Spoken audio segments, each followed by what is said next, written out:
Are you ready for the word? Yeah. All right. Enter ye in at the strait gate. Wide is the gate, and broad is the way that leads to destruction, and many there be which go in thereat.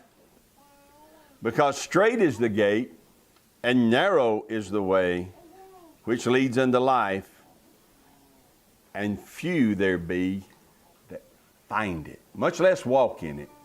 Few ever find it. Listen to the warning. A wide gate, many go through, and they're going on their way to destruction. Look it up. This word translated wide actually means it's been fabricated, pushed out, and made wide on purpose. Never was intended to be wide, but they refabricated it and pushed it out to make it wide. The attitude is, let's not be so strict on who we let come in. Everyone's welcome as they are. Let's not put up any restrictions on who can be a part of the fellowship. It's a broad way that Messiah said many travel on their way to destruction. The word broad there means spacious. Spacious means there's lots of room for every belief, every ritual, every lifestyle. We love everybody. We welcome everybody in, regardless of their lifestyle. That's what he's talking about. But the way to life, he says, that gate's straight. This means that it's straight because two things have been stood up very close together. Two things standing up. That makes it very narrow. You've got to come through that one place. You can't just come in anywhere. It's very narrow because of two things that have been stood up to make it narrow. He says the way is narrow. This means, look that word up. You like doing word studies, don't you? Go look that word narrow up. It literally means a rut. It means a trodden path. In the broad way, they're always coming up with new ways to express your faith. But in the way that leads to life, there is a well-worn rut that we have to travel.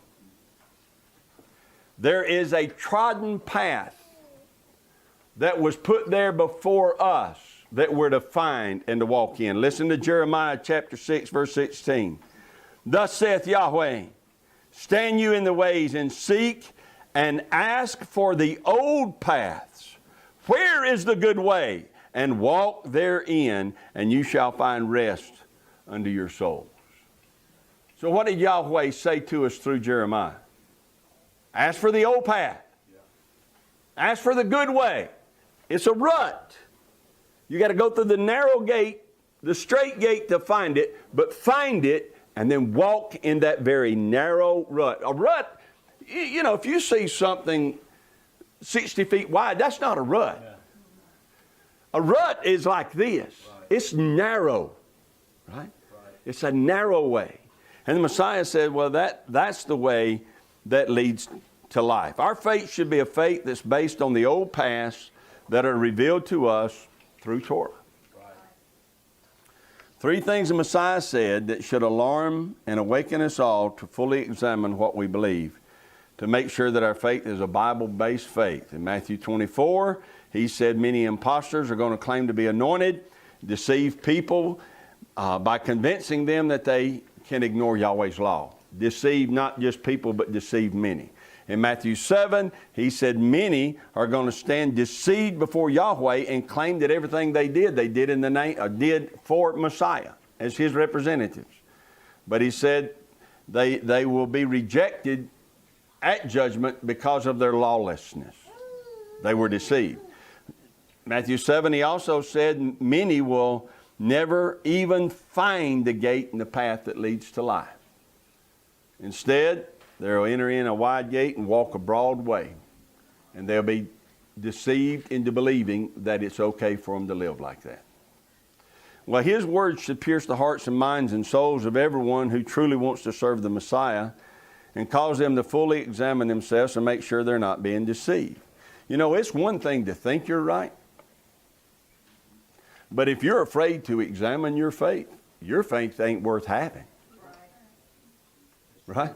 That's true. It's one thing to think your faith is Bible-based, but listen to the Messiah. Many who will perish were deceived into thinking they were right. Yes, sir. They were never willing to examine their beliefs to make sure that their beliefs were biblically sound, and they were never willing to test the teachings that they were hearing to make sure that those teachings were biblically accurate. And in the end, when it was too late to do anything about it, they found out their faith was fraudulent. Right.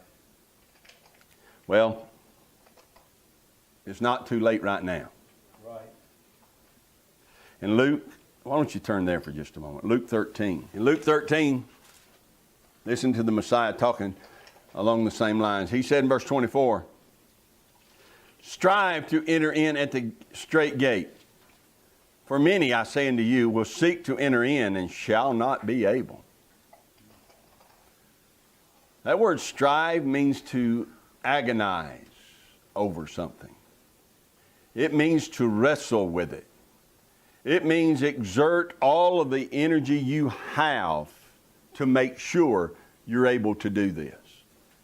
So we could say it this way, exert all of the energy you have to make sure that your faith is biblically based, biblically sound, to make sure you haven't been deceived into believing something that you should not be believing.